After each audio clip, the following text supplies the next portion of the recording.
fituar tashmë bindshëm zgjedhjet elektorale me 83 mandate, teksa ka qenë Partia Demokratike ajo e cila është të kurur në 50 mandate aktualisht. Do të kemë në një bisedë të drejt për drejt Faik Bashën nga shtabi elektoral i Partisë Socialiste. Faik, të përshëndes, faleminderit që je sot në Fox News.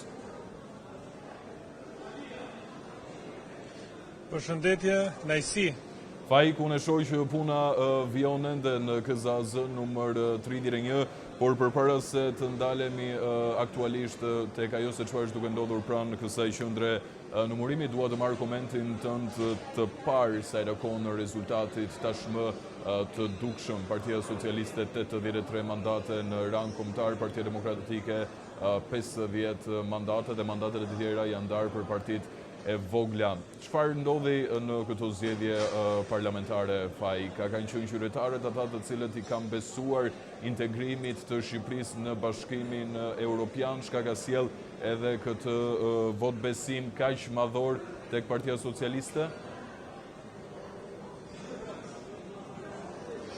Me thënë drejtën, programi i Partisë Socialiste për pasaportën europiane dhe aspiratat për të antarësuar Shqipërinë brenda vitit 2030 si një objektiv për të arritur nga Shqipëria kanë qenë dy gjëra mjaft të rëndësishme të cilët i kanë dhënë edhe një herë shansin Partisë Socialiste nga qytetarët e Shqipërisë për ta vazhduar, i kanë dhënë besimin e plot dhe kjo është krejtësisht e dukshme në rezultatin që ka dalë deri tani. Atëherë, këto dy objektiva nuk janë vetëm objektiva të cilët përmbledhen me dy fjalë, por pasaporta europiane dhe integrimi i Shqipërisë brenda vitit 2030 është një program qeverisës i cili kërkon angazhim, i cili kërkon besueshmëri, i cili kërkon vazhdimin e punëve për ta kryer këtë mision mjaft të rëndësishëm për Shqipërinë, por jo vetëm për Partinë Socialiste e cila është angazhuar në këtë drejtim.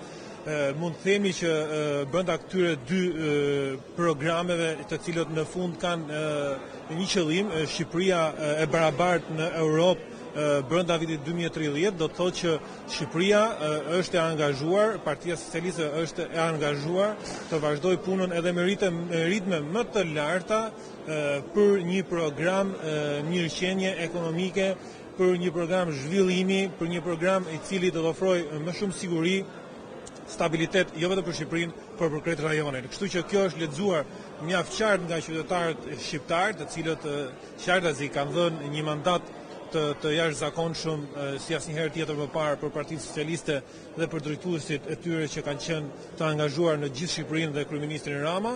Kështu që besoj që ka qenë një tregues mjaft i qartë se çfarë duhet bëj Shqipëria dhe çfarë duhet bëj Partia Socialiste në këto 4 vite edhe në këtë mandat të katërt, por me vizionin për ta çuar Shqipërinë në Bashkimin Evropian. Faik, ti ke qenë pjesë e fushatës elektorale të Partisë Socialiste që prej fillimit të saj. Në këtë moment dua të kuptoj pak më shumë mentalitetin me të cilin është zhvilluar kjo fushatë elektorale. A ka qenë detyrë e ndarë tek të gjithë personat cilët janë marrë me fushatën? A ka qenë mision rezultati i këtyre zgjedhjeve?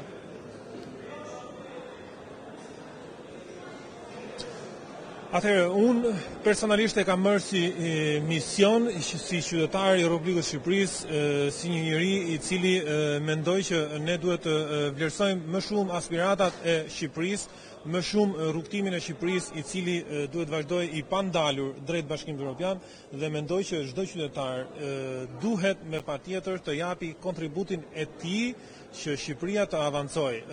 Nuk ishte momenti dhe nuk është momenti për të bërë eksperimente në këtë moment mjaft të rëndësishëm për Shqipërinë. Gjeopolitika ka treguar që situata e sigurisë dhe ekonomisë në Europë, por në tërësi në gjithë globin, është e paqëndrueshme.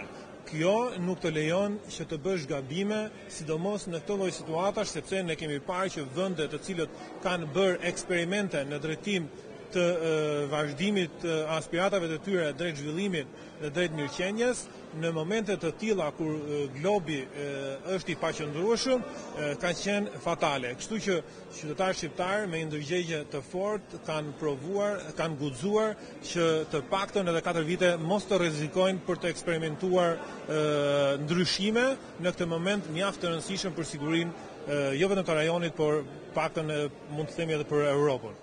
Si është të lexuar i gjithë ky proces elektoral, Faik, të paktën nga ty?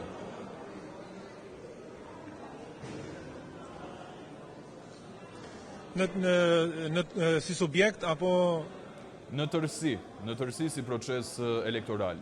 Por fillimisht ndalemi tek subjekti i Partisë Socialiste dhe më pas marr komentin tënd se lakon edhe pjesës tjetër. Jo, ka qenë një fushat për mendimin tim dhe partitë politike të paktën për sa i përket pjesës bërjes së fushatës kanë qenë mjaft serioze, kanë treguar pjekuri politike me përjashtim të disa incidenteve deri diku që drejtuesit lokal i kanë provokuar duke e ndjer humbjen dhe për të patur një justifikim të mëvonshëm incidente që janë krijuar vetëm për të justifikuar një rezultat, por në tërësi fushata ka qenë e qetë, në tërësi të gjithë forcat politike janë angazhuar, dikush më shumë, dikush më pak, dikush ka qenë i përqendruar për të vazhduar misionin historik, dikush ka qenë i përqendruar për të patur një mision lokal e personal. Të gjithë në fund u vlerësuan për punën e tyre nga qytetarët. Dhe kjo besoj që është një lexim mjaft i qartë ku 83 mandate deri tani dhe besoj që mund të kemi edhe 84 derisa të lexohet dhe vota e diasporës, është tregues mjaft i qartë se çfarë kërkojnë shqiptarët. Ajo çfarë kërkohet nga ato të cilët nuk kanë marrë rezultatin e pritshëm, mendoj që një analizë e thellë brenda strukturave të tyre, brenda leadershipit të tyre, duhet vazhdoj, jo kjo për të treguar apo për të thënë se çfarë duhet bëjnë, por duke qenë që e njoh mirë edhe strukturat e krahut tjetër, mendoj që ka ardhur koha që Shqipëria të ketë një opozitë mjaft serioze. Opozita është një vlerë, është element mjaft i rëndësishëm për demokracinë e një vendi dhe patjetër që shqiptarët meritojnë një opozitë më të fortë, më të mirë, më serioze dhe e cila mendon për misionin kombëtar, jo për misionet personale të një apo dy liderëve. Opozita duhet të jetë serioze dhe misioni i saj duhet të jetë ajo për të cilën duhet menduar për qytetarët shqiptar dhe për kombin theksove Faik. Ndërkohë, ti ke qenë vetë pjesë e opozitës deri para pak kohësh. Çfarë ndryshoi në mentalitetin e opozitës, çka solli edhe largimin tënd nga opozita për t'ju bashkuar më pas Partisë Socialiste? Çfarë nuk shkoi, qoftë me Partinë Demokratike apo qoftë edhe me Partinë e Lirisë aty ku ti aderoje? Unë kam 2 misione. Spari të ngre zërin në një zonë e cila prej 1912-ës deri në ditën e sotme në rangun parlamentar dhe qeveritar është e papërfaqësuar, siç është Zalleri dhe Zallbastari, zona të cilat meritojnë më shumë dhe meritojnë vëmendjen e shtetit shqiptar dhe kërkojnë që ta kenë zërin e tyre. Unë kam bërë përpjekje të jashtëzakonshme për strukturat e sigurisë në tërësi në Shqipëri dhe bashkë kemi diskutuar mjaft tema të rëndësishme, gjë e cila unë vazhdoj të mendoj dhe të besoj dhe ti ndjek në të njëjtën ritëm siç i kam ndjekur më parë. Pra në këtë drejtim dua të siguroj të gjithë uniformat, të gjithë ato të cilët më kanë besuar që tek unë nuk ndryshon asgjë, përveç se do rritet këmbgulja për të realizuar misionin tim për të patur një siguri më të mirë në Shqipëri. Pjesa tjetër është unë dua që kjo zonë e cila meriton më shumë dhe meriton të përfaqësohet, mos lihet masdore nga forcat politike, marrëveshjet të zbatohen në mënyrë të përpik nga çdo kush, unë kam qenë një zë mjaft i fortë opozitar dhe po të shikoni për zgjedhjet që ka bërë opozita lën mjaft për të dëshiruar dhe prandaj thash që duhet ta kërkoj rezultatin brenda strukturave veta, brenda leadershipit vet, i cili është shkatërruar. Tani unë e kam thënë me datë 10 mos gaboj në disa media që fitoria projektohet me datë 11. Jo me 11 ditës zgjedhje, po në datën kur do të dali lista e kandidatëve. Nuk mundet të fitohesh një palë zgjedhje me një ekip i cili ditën që fillon ndeshja, fillon dhe përgatitjen dhe fillon dhe karrierën po e marrë të sportit. Nuk mundet Cristiano Ronaldo të futet në fush ditën që është ndeshja nëse nuk vjen nga një cikël stërvitjesh që në veçli. Pra, nuk mundet të fitosh një Champions League me lojtar amator. Kjo njëta gjë vlen edhe për politikën. Nëse ti mua më largon si ekspert, një ndër ekspertët që ka ngritur zërin më shumë dhe besoj se këtu binin dakord dhe ju për çështjen e sigurisë kombëtare. Dhe ti ditën e fundit e fut në lista të cilat nuk gjendet askush, as lista të hapura, as lista mbyllur, qytetarë dhe uniforma të cilët kanë besuar ke zëri dhe guximi dhe përpjekja e tij që t'i përfaqësoj, nuk e gjejnë këtë njerëz askund, por si unë janë me dhjetra zëra, me dhjetra intelektual të opozitës të cilët janë lënë të papërfaqësuar dhe vendin e tyre e kanë zënë njerëz anonim, unë nuk di se ku mund t'i kërkosh votat, nuk di se ku mund ta kërkosh rezultatin, përveç se tek njerëz dhe drejtues të paaftë, të cilët mendojnë për karriken e tyre dhe jo për karriken e Shqipërisë. Kështu që nuk ka ndryshuar asgjë tek Faiku, thjesht Faiku ka rritur ambicjet për Shqipërinë, për sigurinë dhe për qenë ai zë i cili duhet ngjohet dhe do të ngjohet të paktën për ato tema të cilat ne i kemi diskutuar edhe bashkë. Kështu që bashkimi me Partinë Socialiste është një bashkim natyral, pasi unë vi edhe forca ku unë aderoja ishte e majt. Unë vi nga një familje e majt në historinë e saj dhe me kontribute lokale për këtë forcë politike dhe qëllimi im është Shqipëria më fort, më e sigurt në 2030 Shqipëria në Bashkimin Evropian. Faik, ti përkundrazi nuk ndryshon, unë të njoh personalisht dhe ti vjen të mbetesh po i njëjti, por mendojnë që kjo humbje e opozitës vjen si pasojë e besimit kundrejt njerëzve të paaftë, ashtu siç i cilësove ti? Vetëm kjo është çedimi i opozitës sa i rrokon këtyre zgjedhjeve? Shiko, ta shpjegova pak më parë, po duhet ta theksoj sepse edhe opozita duhet ta dëgjojë. Fitoria nuk vjen nga qielli, por vjen nga qytetari. Qytetarit duhet t'i çosh njeriu besnik, njeriu i cili ka qenë zëri i tij, njeriu i cili ka ngritur shqetësimet e tij, njeriu i cili i ka përfaqësuar aq sa i ka dhënë dhe hapësira opozitare, njeriu i cili nuk ka purtuar, shkoi der në der, qytet, lagje në lagje, kur ka qenë e nevojshme për të qenë prezant. Njeriu i cili shkon për çdo hall dhe gjendet për qytetarët. Po fundja fare çfarë është parlamenti? Çfarë është një forcë politike? Është zëri i mirë qytetarëve, i cili i jepet një autorizim një personi që ato i quajnë të besueshëm, që ka treguar për 4 vite që është besnik i problemeve, i shqetësimeve dhe është besnik i sigurisë kombëtare dhe i sigurisë shqiptare. Nuk mundesh ti në finale të eliminosh gjithë zërat, të eliminosh gjithë figurat, të eliminosh gjithë ato të cilët kanë prit qytetarët dhe në vend të tyre të fusësh figura të cilët as nuk e kanë iden fare se çfarë është politika. Një gazetar është mjaft i respektuar në rolin e tij, por një gazetari për të bërë politikan dhe për të bërë atë çfarë kërkon një politikan i duhen vite për të transferuar dhe për të transformuar. Një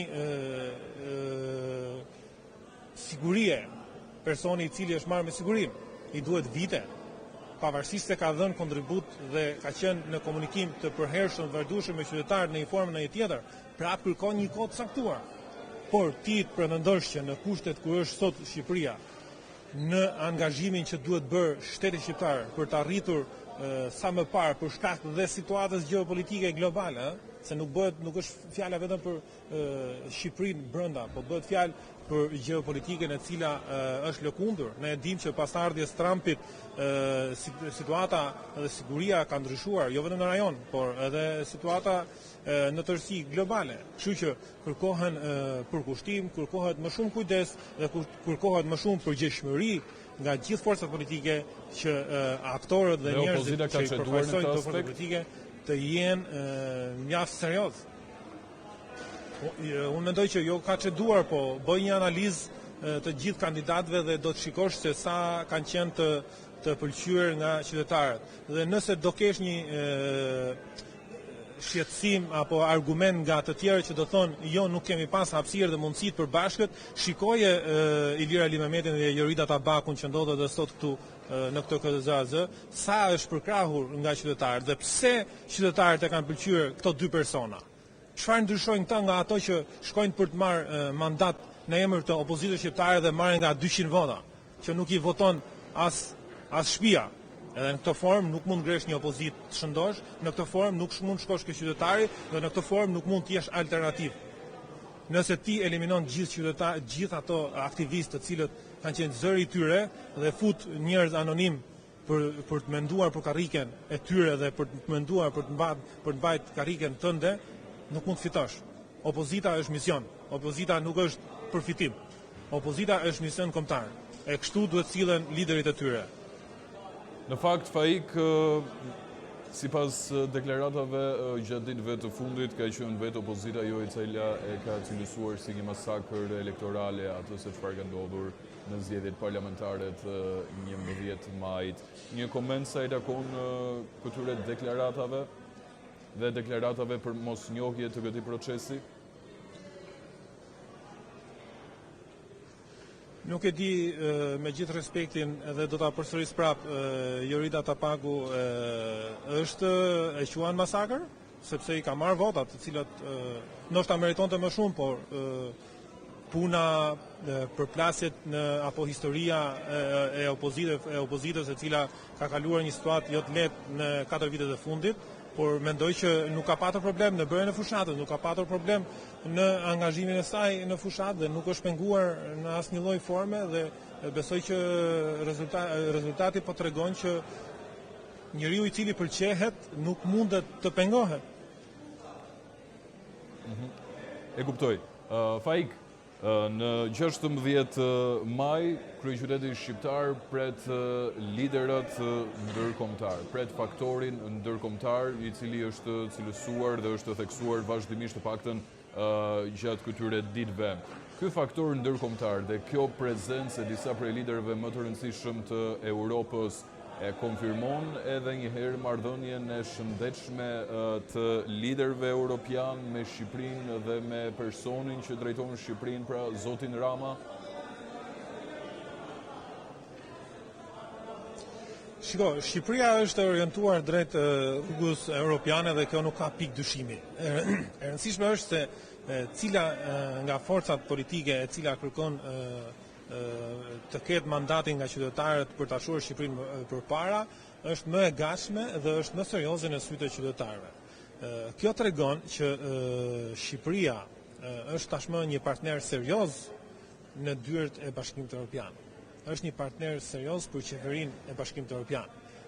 Ky summit tregon qartë që Shqipëria jo vetëm që është e angazhuar plotësisht për të qenë pjesë e Bashkimit Evropian, por është një tregues që rruga për në Bashkimin Evropian duhet jetë sa më e shpejtë. Nëse deri tani kemi ecur me hapa, tani ne duhet të vrapojmë. Është koha, është momenti, qytetarët e treguan që kanë dhënë besimin e plotë kësaj force politike për të qenë po kaq serioze dhe me një ritëm më shpejt për të përfituar edhe nga situata e gjeopolitikës. Ne e thamë që situata gjeopolitike dhe e sigurisë në glob nuk është më ajo e mëparshmja, por ka ndryshuar. Europa po mendon për sigurinë e saj, Europa po mendon për veten e saj dhe Europa duhet të mendojë për të patur një gard për të mbrojtur territorin dhe qytetarët e saj. Dhe kjo besoj që jep një vlerë të jashtëzakonshme samitit i cili mbahet në Shqipëri me datë 16. Jo vetëm për faktin që Shqipëria shqiptare edhe pse nuk është Shqipëria edhe pse nuk është pjesë e Bashkimit Evropian, po organizon samitet e kësaj natyre dhe është mendoj që një vlerë dhe një besim që është dhënë nga Bashkimi Evropian. Fajk, unë të falenderoj shumë për kohën e kushtuar ndaj Fox News, të falenderoj shumë për këtë analizë të situatës. Faleminderit, edhe 3 ditë pa gjumë kanë ndikuar. Ke folur në mënyrë më të mirë të mundshme, mos u shqetëso as pak. Mirë, ne do të shkëputemi në publicitet.